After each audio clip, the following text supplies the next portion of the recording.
USC goes to Colorado Saturday. Do we put Colorado in wounded animal mode here? Do they qualify for that? This is a noon Eastern kickoff. That's 9 a.m. on the West Coast, kids.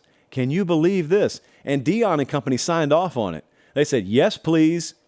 You know I love a big noon Eastern time kickoff. I've accepted the Dion tax in this sport. The Dion tax is what you're dealing with when you see people who don't know a lot about college football talk about college football. I said to open the show tonight, it is wild beyond imagination to me that this is the second most popular sport in America, and there are national sports media types who talk about college football like it's a foreign language. They are lost. The second you talk college football with them, they are lost.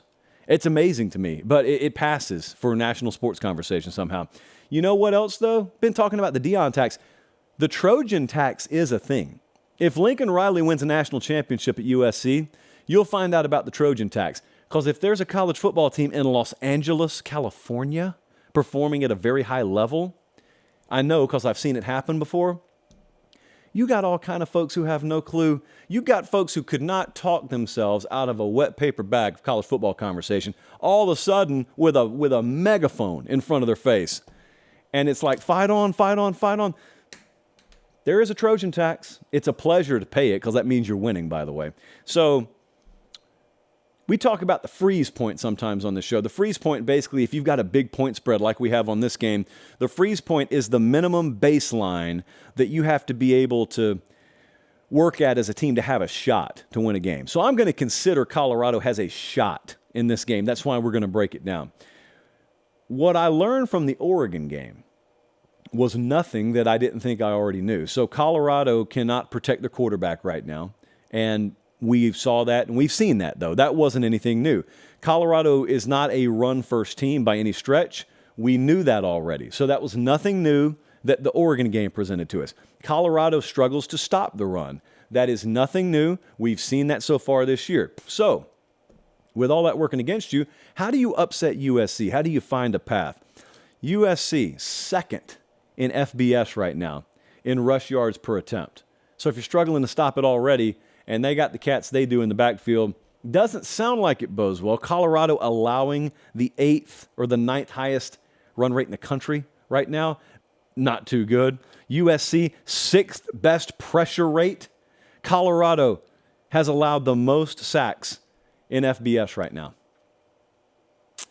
So it makes sense why there's a 3+ touchdown spread on this game. What has to happen? In the interest of fairness here, if Colorado pulls this upset, what has to happen? First, they need the early jolt. They can't be getting down 7, 14, 21, nothing like they did against Oregon.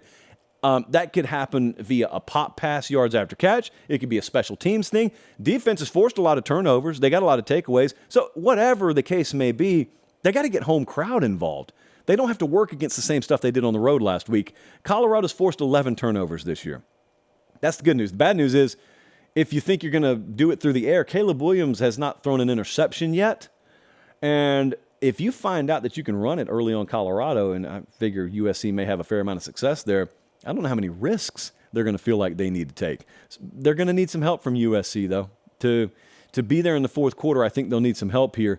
But what about USC's defense? Because this is the shot for Colorado here. If they're in it in the fourth quarter, it's probably because they've won the hidden yardage thing. But also, I was totally puzzled, still am, by the USC-Arizona State outcome last week.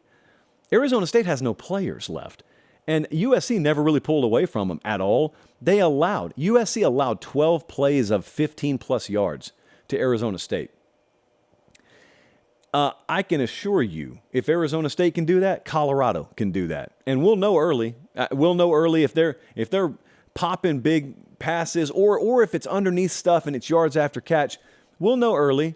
I don't think that's the kind of thing that USC is going to give up early and then tighten up as the game goes on. Is what I'm trying to tell you. Shedeur Sanders is nearly a 77% completion guy this year.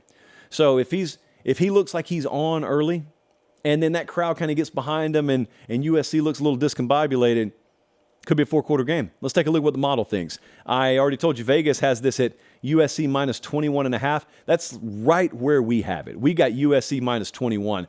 I am a believer that Colorado coming back home after dealing with what they dealt with last week will respond.